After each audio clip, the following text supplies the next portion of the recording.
All right, well, it's 12:30. I suppose we'll get started. Hello and welcome to our 7th Badger Crop Connect webinar of the 2023 season.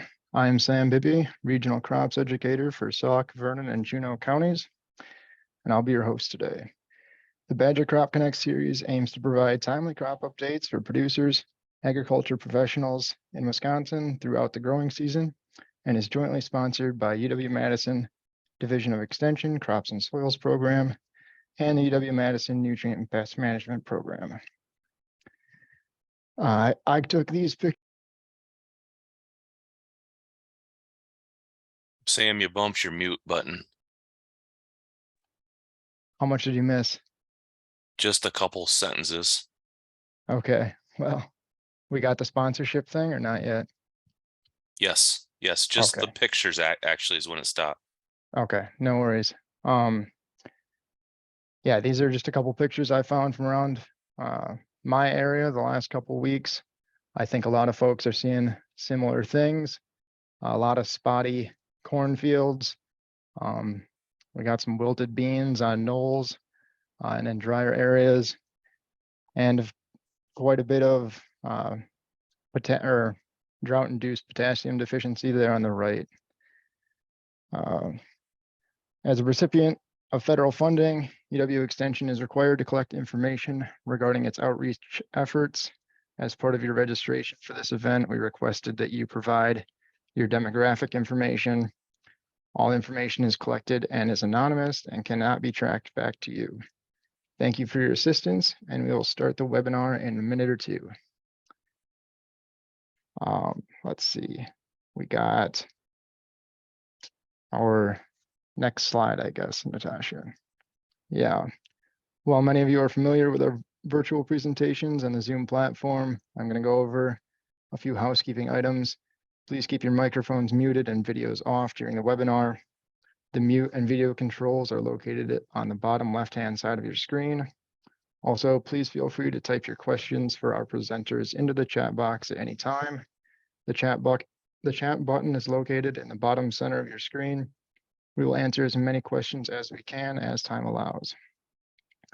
If you have any questions or difficulties with Zoom technology, you can type your question into the chat or alternatively email one of our county educators. They will post their email in the chat. If you're having difficulties with your audio, the call-in information will also be provided in the chat. With that, I think we can get started, and let's see. I guess we have Dan Smith on the schedule first, if that works out. Perfect. So Dan, thanks, Sam. Take it away. I am going to go ahead and share my screen now, see if everything's working properly. Looks like it's still loading. And back to slide. Okay, are we on slide 1, Sam? Yep, looks good. Perfect. Well, thanks, everybody. We're currently getting rained on in Southwest Wisconsin, so that's great news. But we're going to cover everything that we've seen in the fields as far as cover crops and some of the challenges go. To kind of set the stage for the slides today, we want to keep in mind that although we are in a drought that is really challenging us, this is just one piece of the puzzle. So there's some things that we should be taking away from this year rather than just unnecessarily dry conditions. But what's our other competition factors from weeds? Did we manage our cover crop properly? Did we get the seed at the proper depth? Everything is going to contribute to that yield adjustment that we may or may not see at the end of the year. So there's a lot of really important factors to consider, but the dry conditions are only one of them. So what can we learn from 2020 season so far? And what are some possible solutions that we don't get into these same scenarios?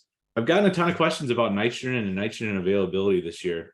Have not seen any nitrogen deficiency in these dry fields. So we got our soil fertility piece of the puzzle correct this year, I think, in many instances. This field here was a field that I was scouting in the driftless region. The farmer had asked me to go out and look for nitrogen deficiency and actually do some tests. We did not see any really big issues out in that field, other than there's just some dry conditions. There was some really good organic matter out in that field from this being long-term no-till, and that was helping that corn hang on maybe a little bit longer than the neighbor's field. So remember, the soil fertility puzzle is just one piece of the puzzle as well. and that lowest stave of the barrel is going to let water out. So if we did have a nitrogen deficiency, that would be compounding things. But again, we're not seeing those deficiencies this year. Good news for nitrogen. We'll talk about potassium and soybeans in a little bit. So we're going to go through the great successes of 2023 so far in cover crops, the interesting things to look at and learn from, and then the ugly things and what can we do from there. So we're going to start with the great.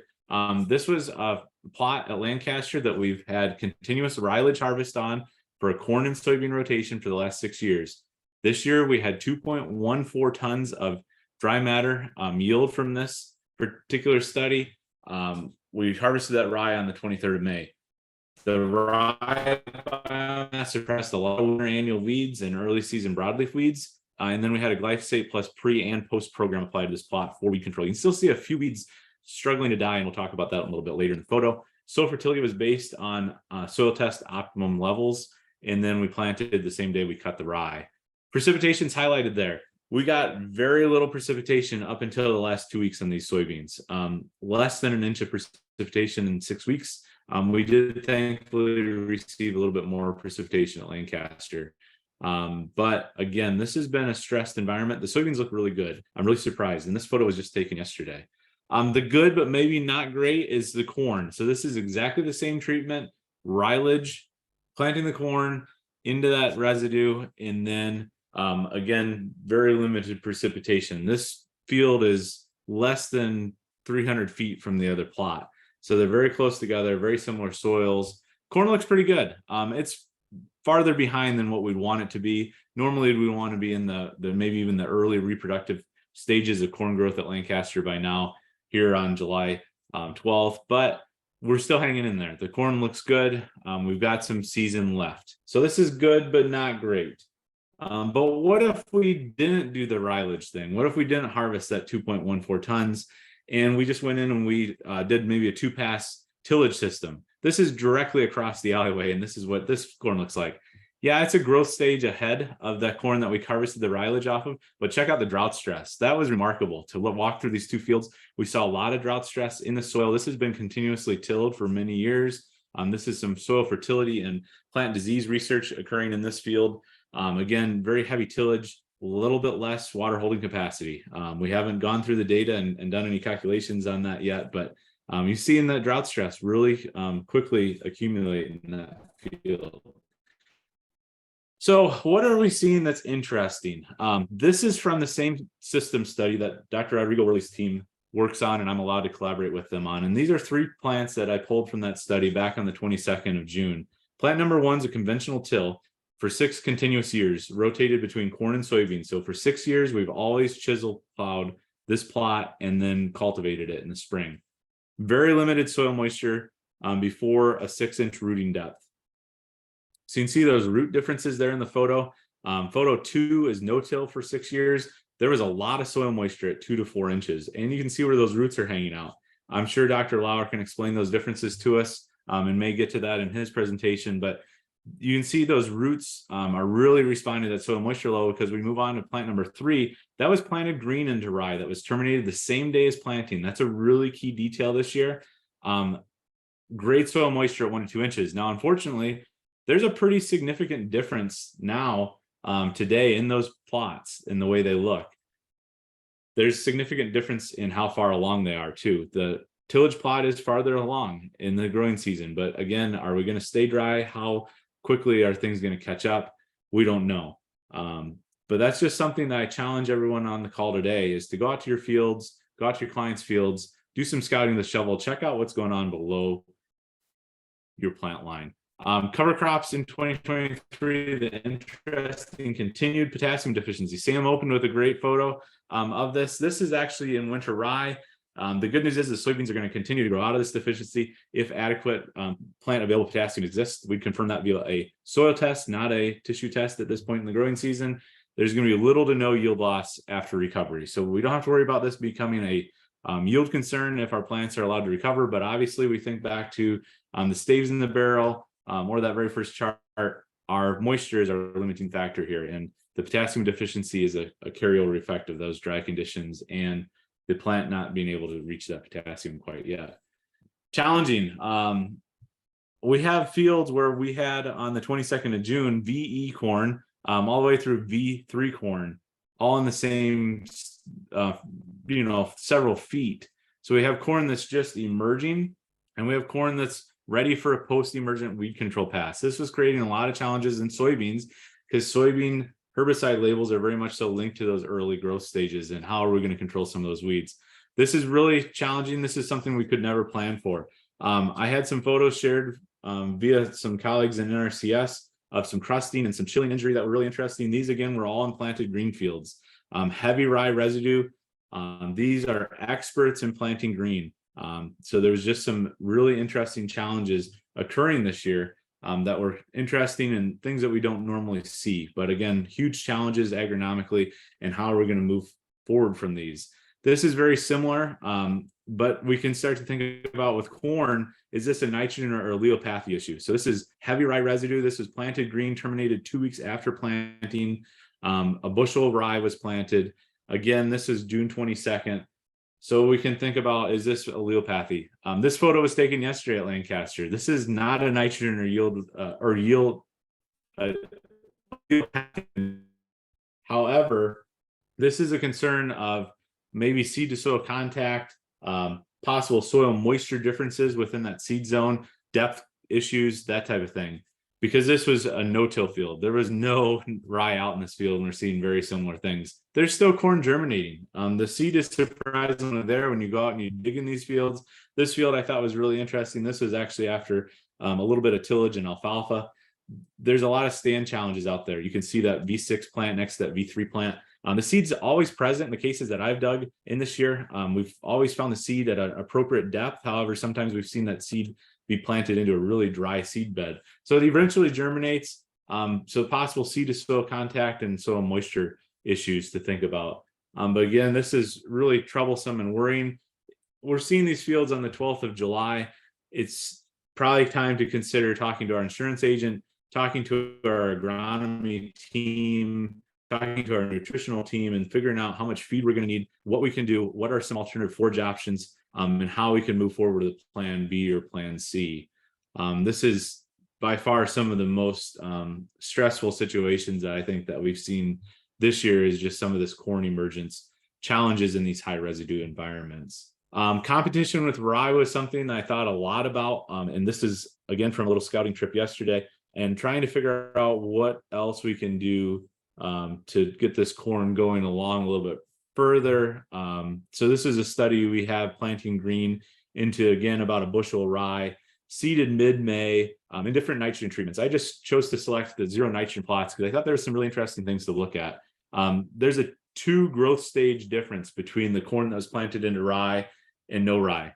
These both have had zero nitrogen applied after planting. They had 40 pounds applied via the planter, via starter fertilizer, but that's been it. They're doing really well. If we get some timely rains, both could really turn around and provide a decent silage yield and a decent grain yield.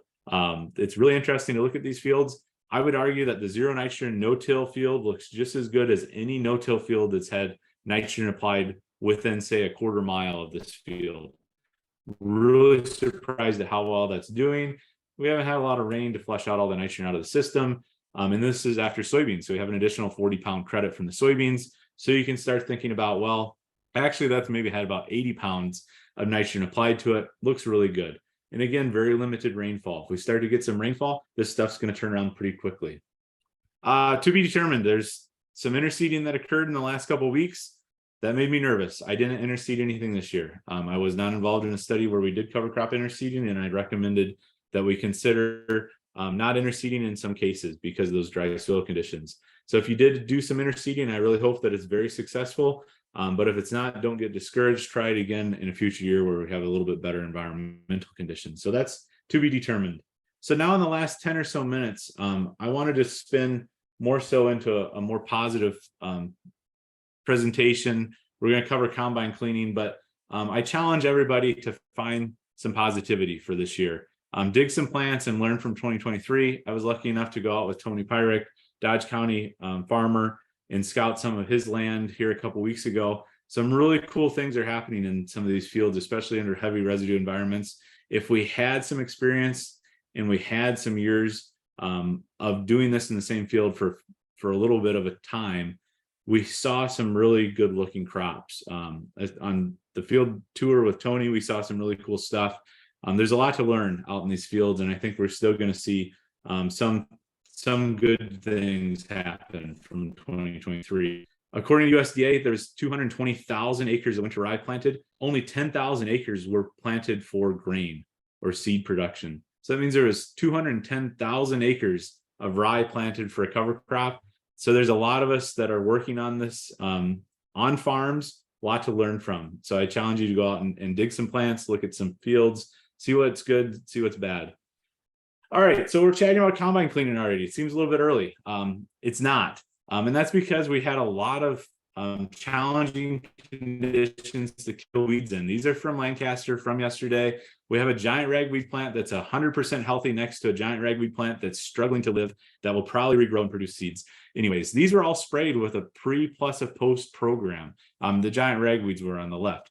The water hemp were not sprayed with a pre plus program, but only a post only program. They're coming back. Not only are they coming back, there's also a significant amount of water hemp germinating in the rains. If we can go out and terminate these using the tools in the toolbox we have, we can still expect some pretty decent control of those 2 to 4 inch water hemp plants. What's very troubling is there's water hemp plants in this photo that are 8 to 10 inches tall, as is that giant ragweed plant is almost 2 foot tall. Those are going to be really tough to control in a normal year, let alone a dry year. So we're going to have some seeds produced, unfortunately, but we can plan for it. So what about combine cleaning after wheat? Think about the most troublesome weeds in wheat. Saw some really clean wheat that had some weeds in it this year. The weeds that I saw are giant ragweed and mare's tail. So again, we can think about some seed retention, possibly making it through the combine, but straw can be really effective at removing the large seeds, and ragweed's going to most likely not have any seeds on it at all at wheat harvest. So nothing that we have to be overly concerned about this year, but it's something that I wanted to cover anyways. If we did have any small seeded weeds go to seed out there, that would be, say, things that we could think about. So we've done 18 combine cleaning clinics, and I shouldn't say we, I just get to be the combine cleaning minion and get to work with a great team that puts on these clinics. And there's been a variety of crops covered, but the main factor is wheat. 100% of the combines that we cleaned following wheat had weed seeds in them. So these are all those combines from the first slide there that are left. All these had weed seeds in them. Now, what gets a little bit troubling is there was actually things growing in 2 of these combines after wheat. So there's actually wheat growing here in this combine. And then this is an amaranthus species we assume to be water hemp growing in the feeder house of this combine. This combine had combined wheat 2 weeks ago. Not 2 weeks ago from today, 2 weeks ago from the photo was being taken. And then the water hemp we assume was growing in the feeder house here, right in the corner. It had been sitting outside, so it had adequate moisture conditions and environmental conditions. But that's really troubling to have that much water hemp seed sitting in a combine after wheat harvest. Now, this year, I really don't think we're going to see a ton of seed production from water hemp by wheat harvest, but it's possible to have these weeds already in the combine and be further spread by wheat harvest, because remember, the straw is really good at kind of cleaning out the combine by itself. So if we're going to think about combine cleaning after wheat harvest, we want to read, follow, and understand all safety instructions for the combine and the cleaning equipment. We want to use proper personal protective equipment. That includes either a full face shield with safety glasses and goggles and a respirator all built into one. That's become my tool choice, or goggles combined with a respirator. And the respirator should have an N95 or a P100 rating on it. This is not a comfort mask. This is actually a respirator that you can get fitted for and get the appropriate filters for. And then, of course, hearing protection is necessary. The best tool is an air compressor. If you have access to a really high volume air compressor, that's the best tool. But the leaf blower works really good, and they have cordless leaf blowers that work really good too now. Last year, Successful Farming had this idea. Somebody was cleaning after dark their grain system, and they put a headlamp on their leaf blower. I thought that was kind of innovative. So where are we going to focus cleaning time though? So think back to that combine photo. We had water hemp growing in the feeder house. The feeder house is really easy to clean out if we're taking the head off the combine to move. That's going to be under 30 seconds with a leaf blower. You'll have the material removed from the feeder house. This chart is from some research from Iowa State and Dr. Hanna, looking at how much residue is in the combine combined with how much time it takes to clean those selected components. So basically, we want to maximize the amount of biomass represented in the brown colors for the amount of time represented in the blue color for cleaning time. There's going to be some unrealistic things that we just aren't going to have enough time to clean out in the field. We say a clean out could take up to 30 minutes. We want to hit the high target areas. If you're combining clean wheat, there's no reason to clean the combine. Move on to the next field. But if you do happen to do some custom work for, say, a neighbor that has a lot of weeds in his wheat, think about cleaning the combine before you move on. And you're going to think about cleaning the platform off before you move on to the next field. Blow all the wheat residue off the head. You'll see any of those weed seeds that have accumulated, blow those off and leave them in the field. We always get asked, where do I clean the combine? Clean it in the field you're combining or back at the shop where you can control the environment. Don't clean it in another field or at the next field. The feeder house, again, that's very easy to clean if we're taking the head off. If you're not taking the head off the combine, that's going to be really difficult to clean. And dumping out the rock trap is going to be important. Cleaning out the rotor is going to be a mess in wheat. We tried this once. It's not worth it. It's full of straw. It's going to be a huge mess. Don't even try. And then the other portions of the combine, the residue handling systems, the grain handling systems, are not necessary to clean out for weed seeds. But if you want to clean all the wheat out of them, what works really good to clean all the augers of the combine is wood shavings. Those do a really nice job of cleaning all the augers out of the combine. And Kevin Jarek and I have a video explaining that online that he put together with a team of colleagues from other universities. And we can share that link as well. Finally, think about your grain monitor. It's surprising every time we do one of these combine cleaning clinics, the grain monitor is usually full of grain. So when you switch from wheat to corn this fall, clean out your grain monitoring system. There's a little bit of an auger in here. It's really tricky to get put back together unless you get everything lined up just exactly. But this is the only place that we found a dead mouse during our combine cleaning clinic. So take the time to clean out the grain moisture monitoring system. And then finally, I'll close and give Dr. Lauer plenty of time is know where your purchased feed is coming from. If it comes down to having to purchase feed, know where it's coming from. Make sure we're not introducing more weed seeds to our farm, creating more future challenges. This is a row of hay bales from Nebraska, and they had full intentions of feeding these or possibly selling these hay bales, and they were full of Palmer amaranth. That is Palmer amaranth growing out of the hay bale and all around the hay bale. So there was a lot of Palmer amaranth in that hay, and it was just going to create future challenges down the road. With that, I'd welcome any questions in the chat. I can stay on and answer questions live too if we want, or move on to Dr. Lauer's presentation. Hey, Dan, Josh here. Maybe while we do transition to Joe, one question came in. You're going to have to think back earlier to the beginning of your presentation with the pickup bed of your truck there. Any thoughts on what maybe a real shallow tillage might be looking like for root development in corn, and still be able to keep some of that residue on top of the surface of the soil? Yeah, that's a really good question.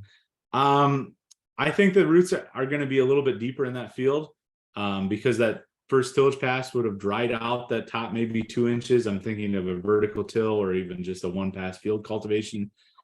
It can create some challenges for compaction as well if we would have gotten, say, just a little bit of rain after that tillage pass was done.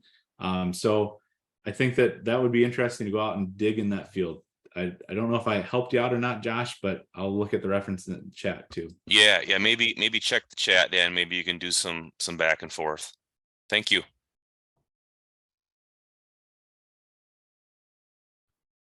All right. Well, thanks a lot, Dan. We really appreciate it.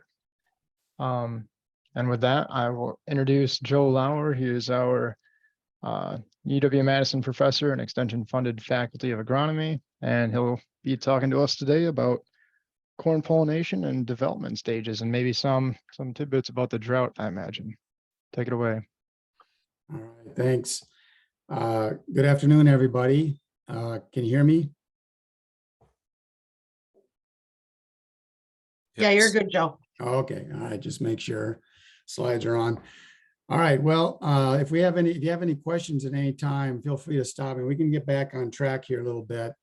What I was asked to do was talk a little bit about the pollination situation for this season. And of course, we can't do that unless we talk a little bit about the drought and some of the effects that we can yet see as we enter this pollination season for corn.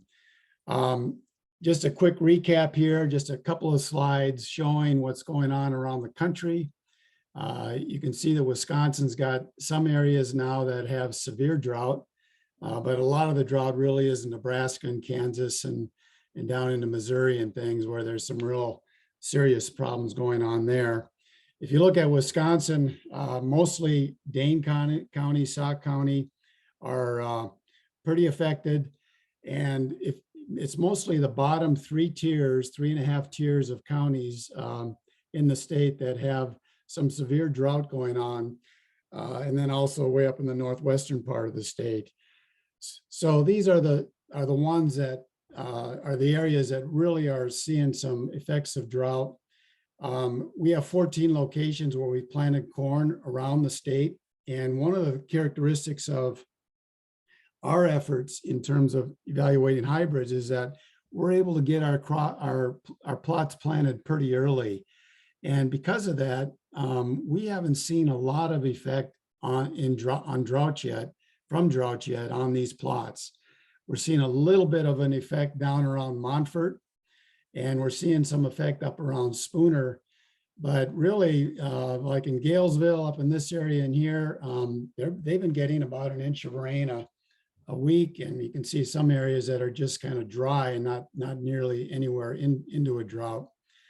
I always like to report specific, you can get these heat maps of precipitation and things for the state, but I like to report some specific locations as far as the weather and kind of go back in time a little bit. And these two locations are where we have a lot of our plots. And Marshfield up in the north here, which is kind of on the edge of a severe drought or moderate drought to dry situation. And then we have plots at Arlington here, which are at a extreme drought to severe drought. So I just thought I'd give you a sense of what we're seeing in terms of temperature and precip up to this point here. This is the chart for GDU accumulation, and the black line here is the 2023. The normal is this line here. So this would be the average accumulated GDUs for a 30-year period. And you can see that there are some years, 2021, 2018, 2012, 2005, that were above average for one standard deviation above average for compared to the mean. Then you have a bunch of cool years that are going on here. But 2023 is really, it's kind of in that range of being a little warmer than normal, but not as bad as some of the other years. The real story at Arlington, of course, is the precipitation. And again, it's set up the same way. This blue line here is the average accumulation of precipitation. These are the wettest years and these are the driest years over the last 30-year period. And you can see the driest years have been 2021, 2012, and 2005. And 2023 is sitting right here. So it's been worse up to this time. And again, I'm looking at from April 1st to July 12th is when I ran it this morning. But if you go back here and look at some of these dry years, 2005 was a record grain yield year for Wisconsin. That was the highest grain yields we ever had. And yet this is how dry we were. And what happened in 2005 was on July 18th, we started getting rains. And rains occurred at about an inch of precip for every week for the rest of the season. We still ended up being fairly dry, but we were able to alleviate a lot of that. 2021 was not a record year, but it was a really good year. And of course, 2012 was the kind of the last drought, if you will. But still, that was a 20th highest yielding year that we've had since the Civil War back in 1866 that we've kept records for. So even though it was considered a drought year, it's still, we average 123 bushels per acre, which although a disappointment, is compared to yields nowadays, but it's still relatively good yields. If we look at Marshfield, Marshfield's really average for GDU accumulation, and it's average for precipitation.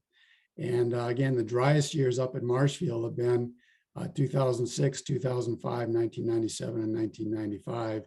But you can see that oftentimes those years after this July 12th date, oftentimes we had years that would kind of recover from that.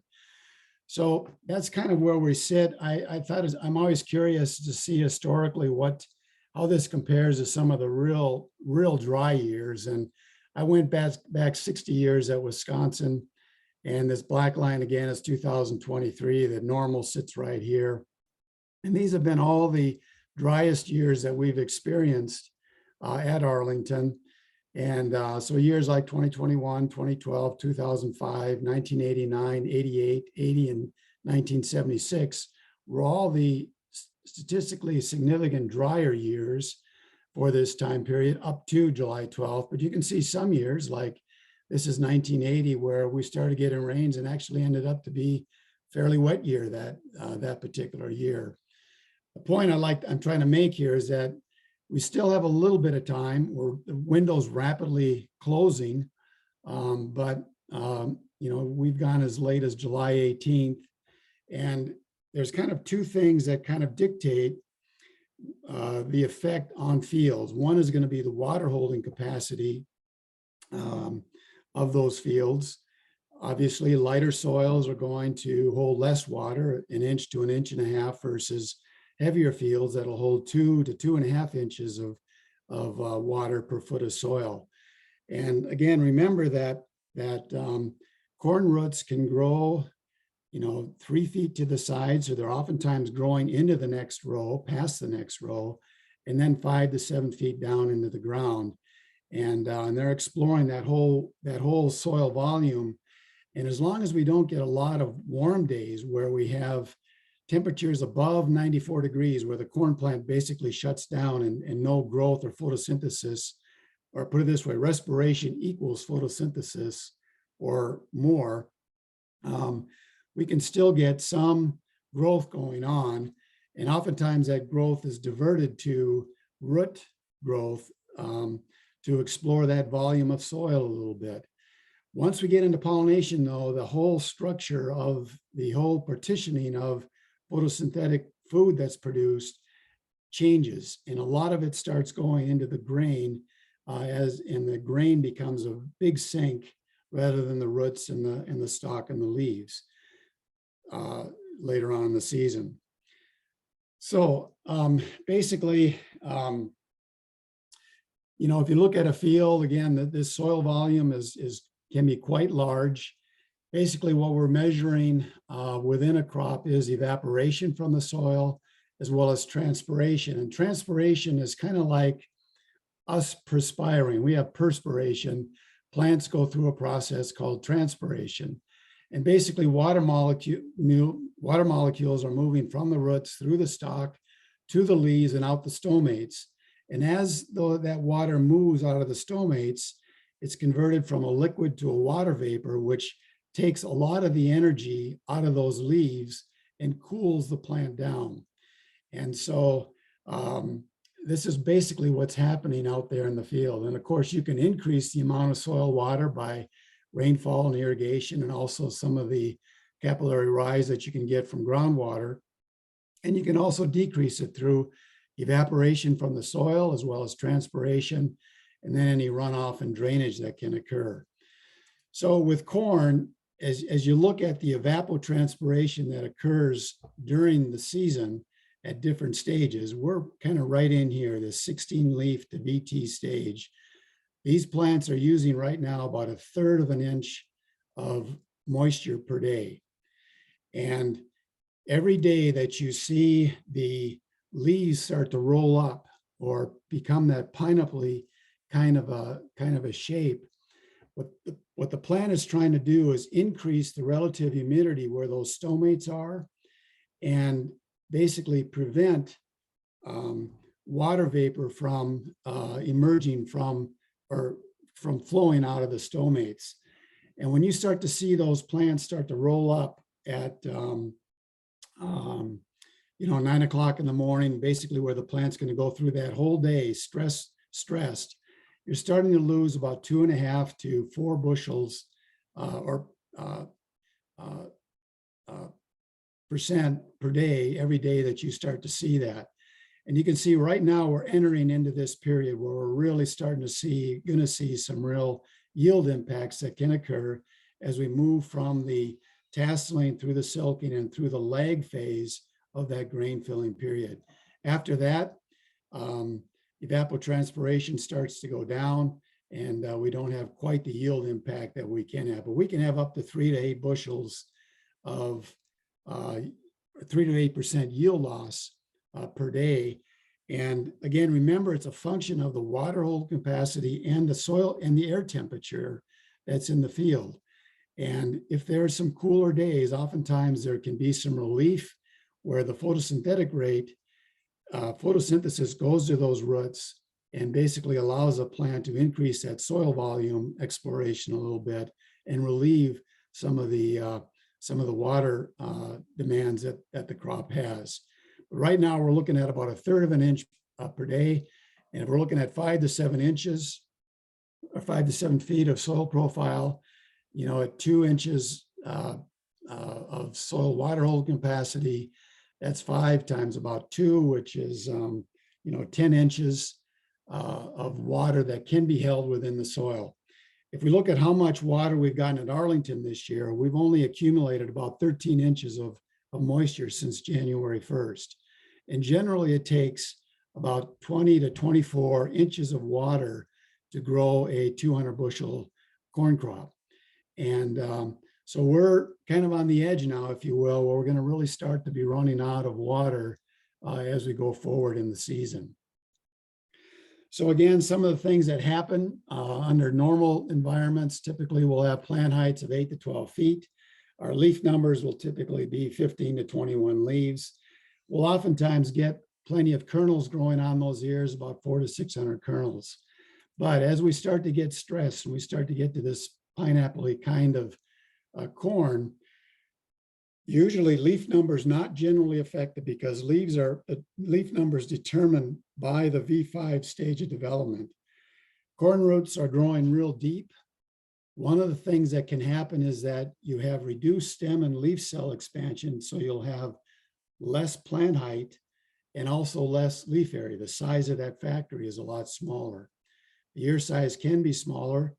Kernel number row can be reduced a little bit due to oftentimes just silks not being able to emerge and pollinate. But ear size can be affected due to the lag phase of that grain development phase of development. We'll talk a little bit more about that later on. Generally, if we have stress early, and I always say, by about the 3rd week in June, we really don't see any real effect on corn yield.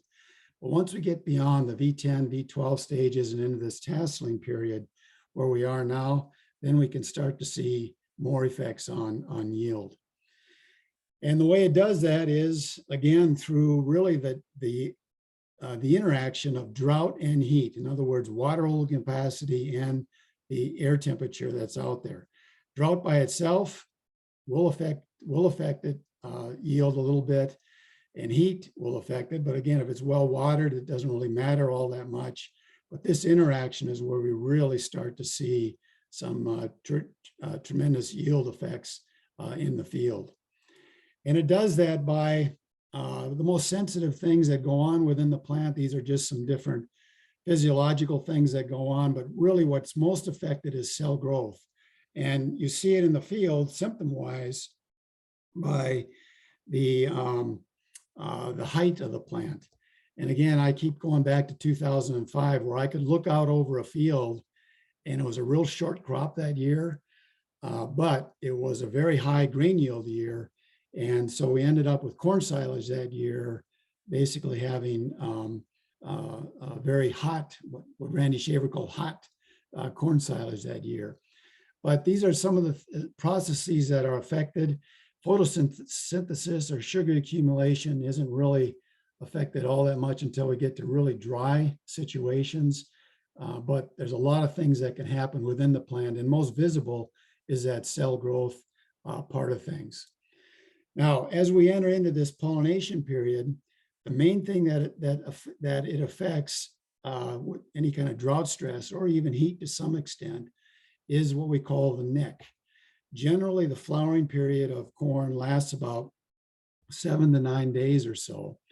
And normally what happens is that pollen is shed generally over that entire period.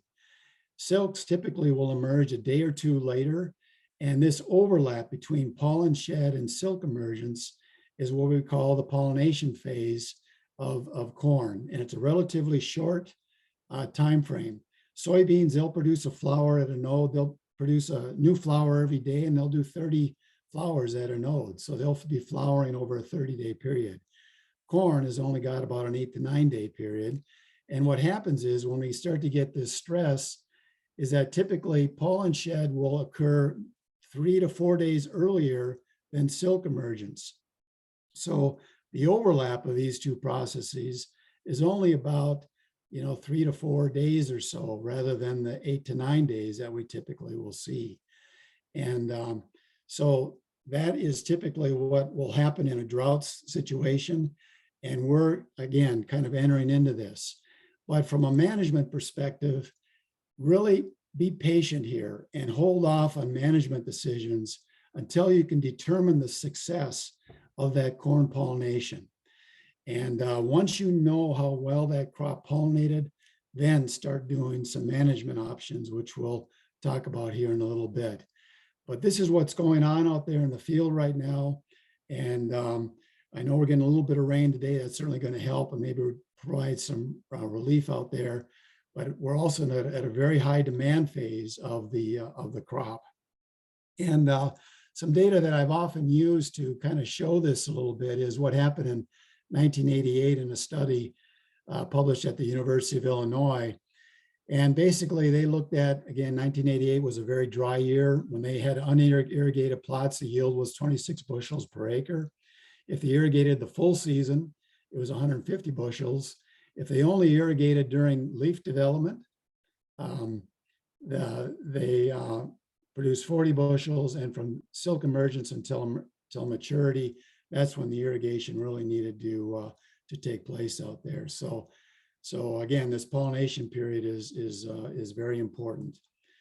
The way you determine the success of pollination is by a couple of ways. One way is to do what's called the shake test, and basically what you do is you unwrap the ear.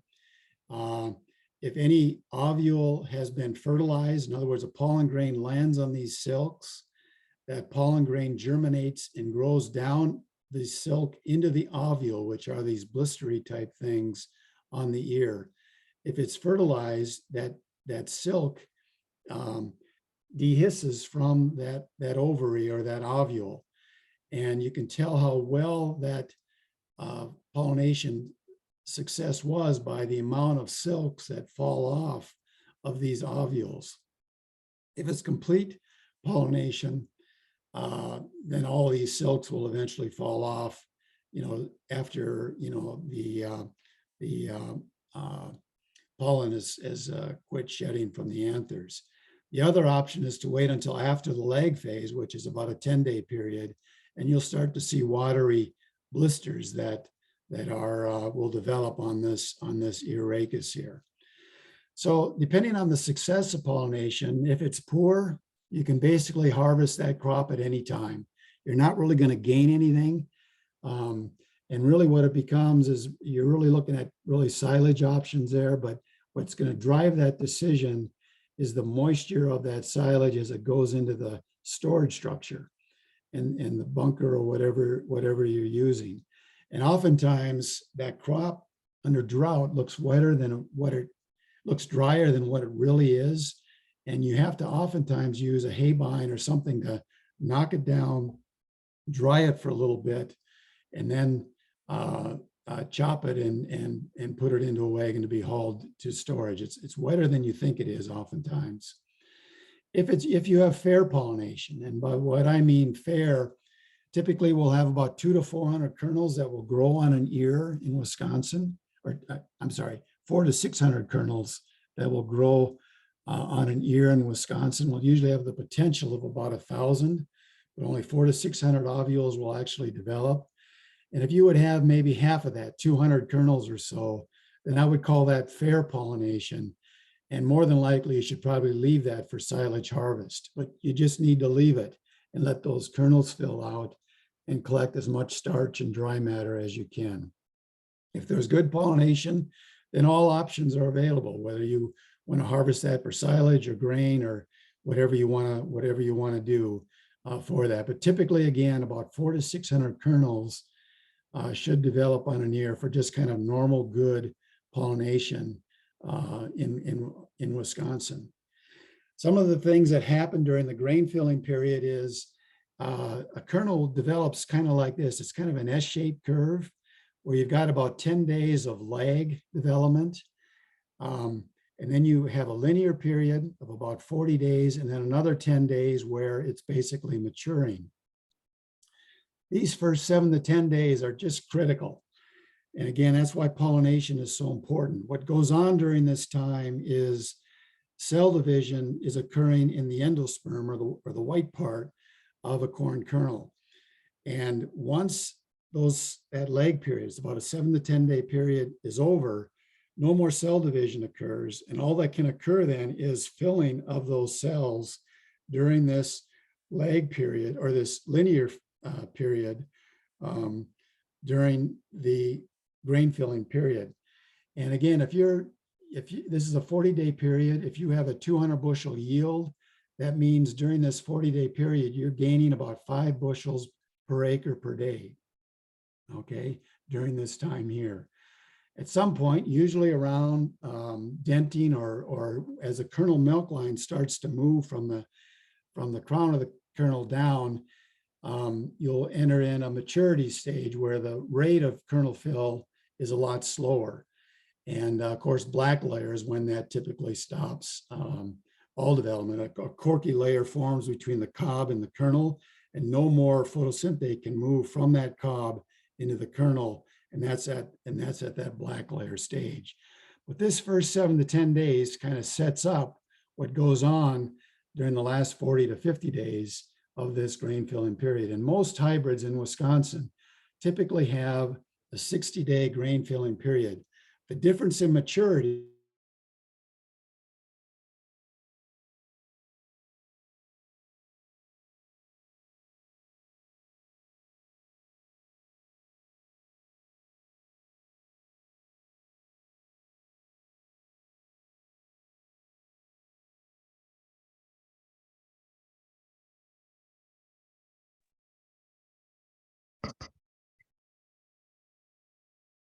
Sam or Natasha, are you guys still on? Yeah, it looks like we Yeah, must have lost Joe. Okay, okay. Let's just wait then. I would think he'll come back on. Right.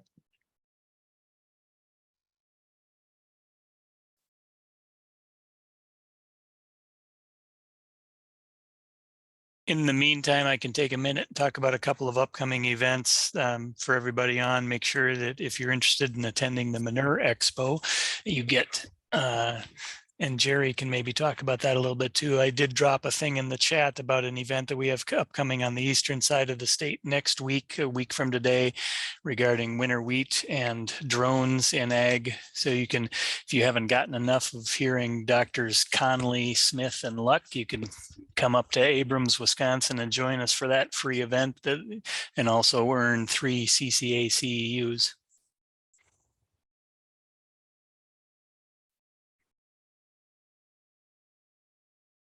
Yeah, thanks, Scott, for the reminder, as long as we're waiting for Joe to come back. Yes, Wisconsin is hosting the North American Manure Expo August 9th and 10th at the Arlington Research Station at the dairy facility. I did put registration and information on the website or in the chat box for the website. There are tours in the morning of March 9th. And so if you want to, CCA credits are going to be available both days for attending that. So anyone that's in that area and has either one of those days available, it is free. So we'd encourage you to, if you have one of those 2 days or both days open to come down to the Arlington Research Station on August 9th and 10th and take part in the North American Manure Expo. Looks like Joe is trying to come back in, so we'll see if we can get him up and running again. But again, if you want to click on that link and see what the Manure Expo has to offer, we'd like to see you there. Hi, Jerry. So I don't know what happened. Yeah. So I don't even know where I stopped. I just saw it flashing up there all of a sudden. yeah, you were in the section with the amount of moisture that the plants are requiring. Oh, wow. Okay. You were a little deep. Yeah, if you went through a few slides, we can kind of tell you where you. All right. Let me share my screen again. I'm sorry about that. I don't know what happened. That's okay. We filled in with some advertising. It was, we were talking about grain fill. We're on the grain fill slide. Okay. Yeah, that's what I thought. Yeah. All right. So let me make sure can you see it? Not yet. All right. Just a second here. God darn. This is just. Now, can you see it? Looks good. All right. Did you see this slide? I think that's the one you were on, Joe. Okay. Yep, right in there. I talked about the stress environments and things. Mhm. Okay, so I just wanted to kind of finish up where I was with grain filling. And I want to just finish up with, again, what we can do for this year yet. As far as management for this year, the main thing is just patience. Just let's get through this pollination period and get and see what kind of pollination we had. There's not a lot that can be done anyway, and there's not a lot of big changes that will occur quality-wise if there's poor pollination.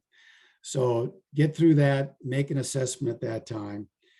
One of the other things I'd suggest is to start to fly drones over your field to get a sense of, or map areas of your field to get a sense of the variability in that field. You can use this later for silage harvest, and you can also use it for planting next year, because drought affected areas are going to have lower yield and nutrient removal.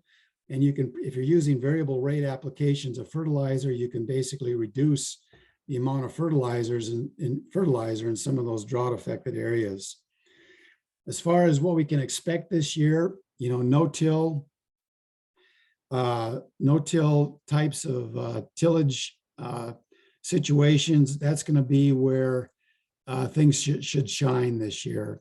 That's typically what we see in a lot of our plots. The other thing that should shine is rotation, crop rotations. There shouldn't be any effect at all due to grain, due to plant population. In other words, low population versus high population, there's really not going to be a lot of effect going on. If there's not going to be any rain that occurs for the next few weeks, the earlier planting dates more than likely are going to yield better than later planting dates, because we're just going to be we're increasing the chances of going through pollination under a drier situation. The one thing that I don't have a good sense for, and it's very difficult to predict, is the use of fungicides later on. And I don't know exactly whether, or it's so hard to predict. I know we're doing kind of prophylactic fungicide applications nowadays, but when it's dry like this, kind of, and the crop is undergoing stress, I'm not sure oftentimes whether a fungicide is going to be warranted. But I'm sure Damon Smith will come out with some recommendations on this as we go further into the season. So that's some things for management for this year. As far as management for next year, again, these yield maps and these images from drones or maps that you make of affected areas can really be used to confirm and use for variable rate fertilizer applications next year.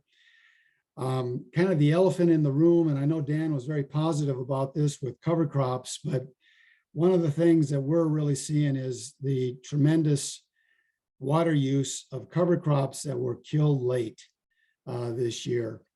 Anything that was killed relatively early, and by what I mean early is like before April 15th, we're not seeing as much water stress oftentimes with those kinds of fields. And so if you're going to use cover crops, I think the lesson we're going to learn from this year more than anything is, you really need to kill that cover crop early. And because what we really harvest in the Midwest is we harvest water, and all the water that gets used, those cover crops will use a lot of that water early on. And we're seeing the effect of that when we have a drier than normal year. Again, we've only gotten 13 inches of rain or precip since January 1. Normally it takes about 20 to 24 inches to grow a 200 bushel crop. So we're only halfway. And if the cover crop is using some of that water, that's going to be a real problem for those kinds of situations. There are other things that can be done. Just managing residue can achieve a lot of the same things that a cover crop can do out there. And so learning no-till and some of those things can be a good alternative, because I think cover crops, unless you kill it early, the longer you let that go, oftentimes you're going to see more and more issues out there. So with that, I'm going to stop. And if there's any questions or things or discussion we might want to get into, hopefully there'll be a little bit of time. Joe, this is Josh. I'm going to ask a couple questions. The first one came in direct to me. I was having a conversation back and forth. In years past, in drier years, there's been some nitrate levels in corn plants, and it's been a concern at harvest time. Right. What have we seen so far this year? And could that be a concern? Could you just maybe share that a little bit Sure. again with us? Yeah, it can be a concern for silage. I think one of the things to think about is if the crop gets to be kind of normal size and we do get some fair pollination out there, nitrate shouldn't be a concern. And you can tell on the plant whether nitrogen will be a concern is if you see a lot of tillering at the base of the plant that might occur. Or, well, that's the primary thing. If there's no pollination, in other words, there's very poor pollination or it doesn't occur at all, then you can have some of that, some nitrate accumulation. You can deal with that by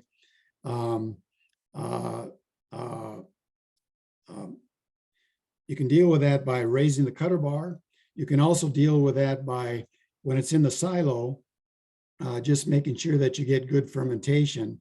And if there is any question, feed it to a couple of cull cows to kind of look at what the effect might be.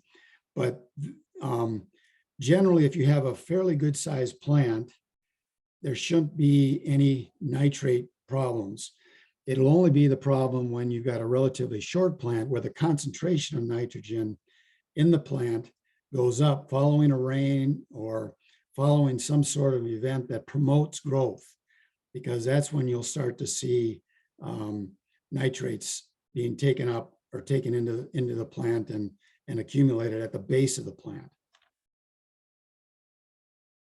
Okay, Joe, thanks. And there's one more question that is similar but a little bit different about the plant physiology.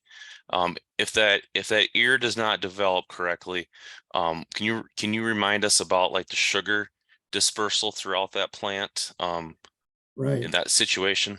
Yeah, usually if you have poor pollination, what will happen is that the photosynthetic machinery in the leaves will start to back up, and the stalk can actually sequester and accumulate sugars from the leaves.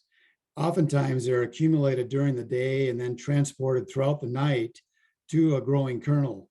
Well, if that kernel's not developing, it's kind of backed up into the stalk, and you can get what many times some people have sold as sugar corn.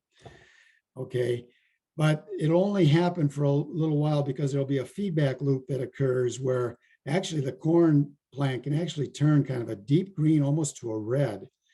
And And that means that there's, that feedback loop is starting to kind of implode or break down a little bit. But the stalk is actually a fairly good accumulator of sugars, but you just don't get the yield because the stalk is going to be of that size. But it can improve the quality of that a little bit. But that's only when you have no sinks of kernels on that ear. So that would be it'd only be under poor conditions, poor pollination. Perfect, thank you. And I'm gonna give it back to Sam now to All finish right, up. well, sorry about that, guys, about losing you. I don't know what happened, so No, thanks. that's fine, that's fine, Joe. All right, thanks a lot, Joe. We really appreciate you sharing all your expertise with us once again. I guess just a couple housekeeping things. If you would like to earn CCA credits for today, there's a QR code on the screen you can scan with your CCA app, or you can click the link in the chat box to fill out a Qualtrics form. And with that, we would like to thank everyone for coming. Thank Dan and Joe again for sharing everything with us. And please join us next time, July 26th at 12:30, where we will hear from Dr. Matt Ruark, UW-Madison professor and extension soil scientist, on cover crop selection and management after corn silage. Thanks a lot.